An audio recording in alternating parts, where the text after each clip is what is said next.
요한일서 2장.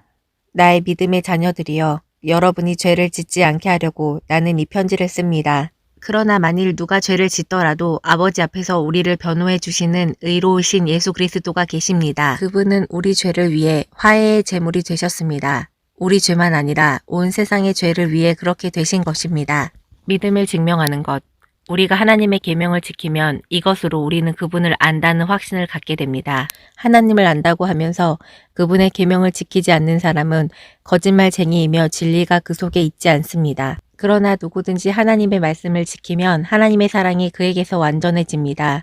이것으로 우리는 그분 안에 있다는 것을 알게 됩니다. 하나님 안에서 산다고 하는 사람은 예수님이 사신 것과 똑같이 살아야 합니다. 사랑하는 여러분, 내가 여러분에게 새 계명을 쓰는 것이 아니라 여러분이 처음부터 가졌던 옛 계명을 쓰고 있습니다. 이 옛 계명은 여러분이 이미 들은 말씀입니다. 그러나 내가 다시 여러분에게 새 계명을 씁니다. 어둠이 지나가고 참 빛이 벌써 비치고 있으므로 그 계명은 그리스도와 여러분에게 참된 것입니다. 빛 가운데 산다고 하면서 형제를 미워하면 아직도 어둠 속에 사는 사람입니다. 형제를 사랑하는 사람은 빛 가운데 살기 때문에 자기에게 거리낄 만한 것이 없습니다. 그러나 형제를 미워하는 사람은 아직도 어둠 속에 있고 어둠 속에서 살고 있는 것입니다. 어두움이 그의 눈을 멀게 했기 때문에 그는 자기가 어디로 가고 있는지 알지 못합니다. 자녀들이여, 내가 이 편지를 쓰는 것은 여러분의 죄가 예수님의 이름으로 용서를 받기 때문입니다. 부모들이여, 내가 이 편지를 쓰는 것은 여러분이 세상이 창조되기 전부터 계신 분을 알기 때문입니다. 청년들이여, 내가 이 편지를 쓰는 것은 여러분이 약한 자를 이겼기 때문입니다. 자녀들이여, 내가 이 편지를 쓰는 것은 여러분이 하나님 아버지를 알고 있기 때문입니다. 부모들이여, 내가 이 편지를 쓰는 것은 여러분이 맨 처음부터 계신 분을 알기 때문입니다. 청년들이여, 내가 이 편지를 쓰는 것은 여러분이 언제나 하나님의 말씀에 굳게 서서 마귀를 이겼기 때문입니다. 세상을 사랑하지 말아라. 여러분은 세상이나 세상에 속한 것들을 사랑하지 마십시오.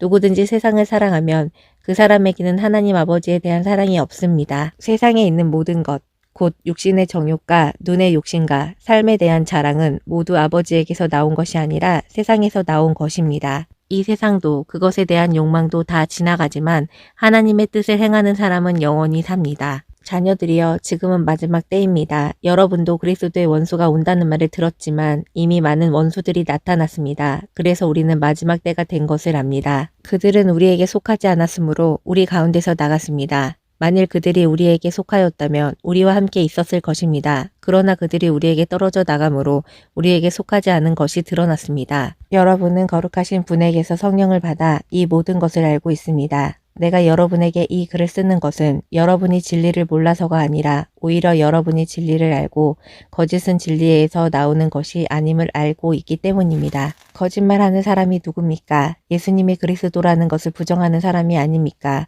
하나님 아버지와 아들을 모른다고 하는 사람이 바로 그리스도의 원수입니다. 아들을 모른다고 하는 사람은 아버지를 모시지 못하고 아들을 인정하는 사람은 아버지를 모시고 있는 것입니다. 여러분은 처음부터 들은 것을 잊지 않도록 하십시오. 그러면 여러분도 아들과 하나님 아버지 안에서 살게 될 것입니다. 이것이 바로 그리스도께서 직접 우리에게 약속해 주신 영원한 생명입니다. 여러분을 속이려는 사람들에 대하여 내가 이것을 썼습니다. 여러분에게는 그리스도께서 부어주신 성령이 있기 때문에 아무에게도 가르침을 받을 필요가 없습니다. 성령께서 여러분에게 모든 것을 가르쳐 주십니다. 그분의 가르치심은 참되고 거짓이 없습니다. 그러므로 성령님이 가르치신 대로 여러분은 언제나 그리스도 안에서 생활하십시오. 자녀들이여, 여러분은 그리스도 안에서 사십시오. 그러면 그리스도께서 다시 오실 때 부끄러움을 당하지 않고 떳떳이 그분을 뵙게 될 것입니다. 하나님이 의로우신 분이라는 것을 안다면 의롭게 사는 사람들이 모두 그분의 자녀들이라는 것을 잊지 마십시오.